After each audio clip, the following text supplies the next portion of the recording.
You know, when it comes to catching walleyes in the fall, it's really tough to beat a jig. We're going to share a handful of tips I think can help you catch more walleyes with jigs below the boat this fall, particularly when fish are over deep water. So in the fall, a lot of times these fish will set up over these deep break lines, these deep prominent points where if you've got a sharp break going out in the bays or the old river channel, where there's the end of the point, end of the reef, over deep water, you know, sometimes you're dealing with a lot of rocks. And so fishing below the boat with jigs is a precise way to tackle some of these locations because, again, some of these spots are very small, and so it's very precise surgical fishing.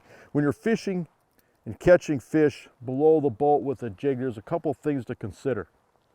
First off, through much of the year, there's a saying that you want to use as light of a jig as possible. That can be very true because if you light jig, you have a longer hang time. It just floats and hangs in front of the fish. They've got more time to react and hit it. What I find, especially in rough water, when you're fighting boat control and you're trying to stay up over the top of fish in deep water, whether there's waves, whether there's current, don't necessarily have the mindset of using the smallest possible jig. Use the heaviest possible jig, in the sense that you want to be able to stay right in the cone angle of your electronics. You want to be able to fish straight up and down. And the other thing is bigger jigs, they hang more vertical and you get less snags. Bigger jigs just don't fall into those crevices between rocks as easy as a smaller jig. And so don't be afraid to use a little bit bigger jig, upsize your jig, use that bigger profile and get below the boat. The other thing to consider is that a lot of times when that jig is hitting rock, it's a very powerful attractant. And so I find that using bigger jigs, lifting it up, letting it crash down and hit the bottom hard, that noise pulls fish in. I've seen that over and over, especially with using forward-facing sonar. As you try to hang the jig in one spot and the fish kind of ignore it, you lift it up and let it fall back down the bottom hard. Those fish are just tilting, sucking it right out of the bottom. And so use the biggest jig possible. Next thing, when you're fishing vertical, always use a small, tiny barrel swivel above your jig. Biggest thing is just saves your line in the sense that when you're popping that jig on slack line, you don't want that line twisting up around your rod tip. It is going to cost you fish. And so use a small, tiny swivel above your jig. Now I've got this rod here set up with braided line, which I like braided line a lot when I'm fishing over deep water because the no stretch, I feel like it helps with sensitivity and it helps with hook sets. As far as setting the hook on a fish at say 31 feet of water. If you're missing fish on braid, switch over to mono. In the sense that sometimes what happens with braid, yes, it's more sensitive, but not only can you feel the fish can also feel you. When they latch on the back of that minnow, for example, and they don't take it all the way and they choke it again, they just spit it out of their mouth before they take that second attempt. And so sometimes with monofilament, those fish can hang on and suck it in further before they feel you, and you can actually hook up better with mono. And so if you're missing fish on braid, switch to mono, but a lot of times I do like the no stretch of braid. Now, if you're fishing, say, Devil's Lake, Lake of the Woods, place where you have stained water, I'm just using braid to braid.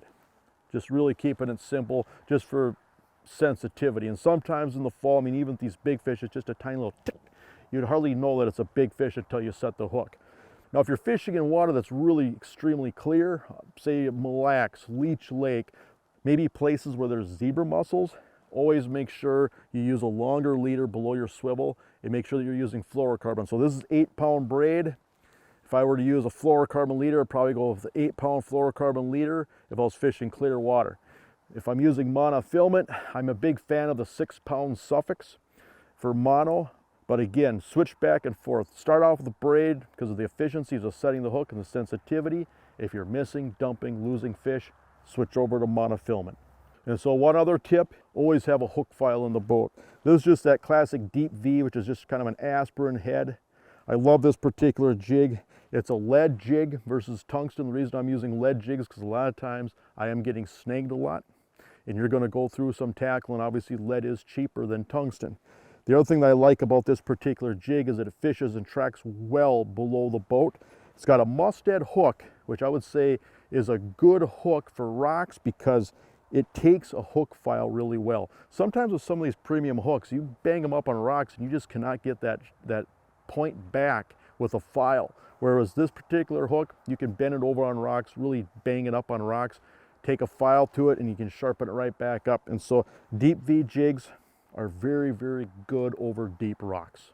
Now, when it comes to fall walleyes, Never say always, never say never with fishing, but as a rule of thumb, I like to bulk up the profile. Maybe it's using a small creek chub on the jig, or where it's legal, a small sucker minnow. But I find that bigger profiles can be better. And so a lot of times I will add some soft plastic, like this eye candy paddle shad, just to bulk up the profile. And even when I am using plastics, I might still put just a fathead minnow or a small shiner on the back, but I just want to bulk up that profile, give those fish a bigger meal to eat. Even if I'm not using soft plastics, a lot of times when I'm using minnows, I'll put 2 minnows on the hook just to add to that profile, but bigger is often better in the fall. So we've talked about line, importance of adding a swivel above your jig, biggest jig you can get away with, aspirin head, the hook that takes a file, bulking up the profile. Last thing we're going to talk about is cadence. There's a lot of different things that you can do or experiment with in the fall, and it's peculiar, but a lot of times these fish want that bait vertical. It's got to be just hanging straight up and down. I mean, I've seen that over and over. If you're straight up and down, the fish hit. If you're at an angle for whatever reason, there's something about that presentation where sometimes you don't catch as many fish. So we've seen it before, especially like on big river systems. We're just hanging the jig straight below the boat and basically just holding it on the bottom or right off the bottom and hardly doing anything with the jig was what the fish wanted. Those fish are just coming through, then they would find it. We've seen other times we're just patting the bottom or just a 4 to 6 inch hop right on the bottom. Just holding it, maintaining that bottom contact was the key. And then obviously there's all kinds of variations as far as bringing the jig up off the bottom. You can just slowly lift and hop the jig a foot to 2 feet up off the bottom. You can lift it up slow, or you can hop it and give it more of a sharp, erratic movement. I've seen often fishing over deep rocks where the fish wanted you to lift it up 3, 4, 5 feet and then letting it crash back down and hitting the rocks hard. But experiment with different cadences until you see a reaction from the fish. And a lot of times you can see this on your electronics. You can use forward-facing sonar, but even if you have old school 2D sonar, you can still watch fish come in on your presentation. If you get that presentation right below that transducer perfectly, you can see that jig going up and down. It's just like a heartbeat going across the screen, and you'll see fish coming and going.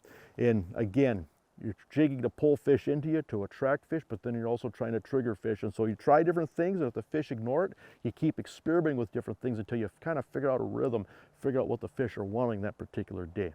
So add in the comments below your opinion. What do you think helps you catch fish in the fall when it comes to walleyes and jigs? Thanks for watching. If you love the channel, make sure you subscribe. We try to bring a lot of current tips, things that are working for us to catch fish every week.